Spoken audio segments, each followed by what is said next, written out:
একটা গ্রামে হঠাৎ করে মাটির ভিতরে বিশাল বড় গর্ত দেখা মিলল। গর্তের ভিতরে আগুন দেখে মানুষের মধ্যে আতঙ্ক ছড়িয়ে পড়লো।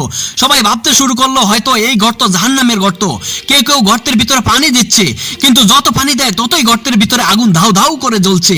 গ্রামবাসী ভয়তে সবাই তাদের জিনিসপত্র গুছিয়ে দূরে কোথাও আশ্রয় নেওয়ার জন্য যাত্রা শুরু করলো। ঠিক তখনই আকাশ থেকে একটা এলিয়েন গ্রামবাসীর কাছে এসে বলল, ভয় পাবেন না, আমি এলিয়েন দূর এক জগৎ থেকে এসেছি। আপনারা সবাই গ্রাম ছেড়ে চলে যাচ্ছেন কেন? গ্রামবাসী এলিয়েনকে বিস্তারিত জানালো। এলিয়েন বলল, আপনারা আসুন, আমাকে একটু দেখতে দিন। এলিয়েন বড় গর্ত, তার ভিতরে আগুন দেখে গ্রামবাসীর উদ্দেশ্যে বলল, এটা কোনো জাহান্নামের গর্ত না, এখানে বহু বছর আগে আগ্নেয়গিরি ছিল, যা ভূমিকম্পে মাটিতে চাপা পড়েছে। এলিয়েন বলল, এই আগুন দেখে এত ভয় পাচ্ছেন, অথচ আপনারা দৈনন্দিন কাজে কত নামাজ ত্যাগ করেন, পরকালে এসে ভয়ানক আগুন নিক্ষেপ করবে আপনাকে, সেটা একটুও ভাবেন না। এলিয়েন বলল, ভয়ের কারণ নাই, এই গর্ত থেকে কিছুটা দূরে থাকলে ভালো হবে।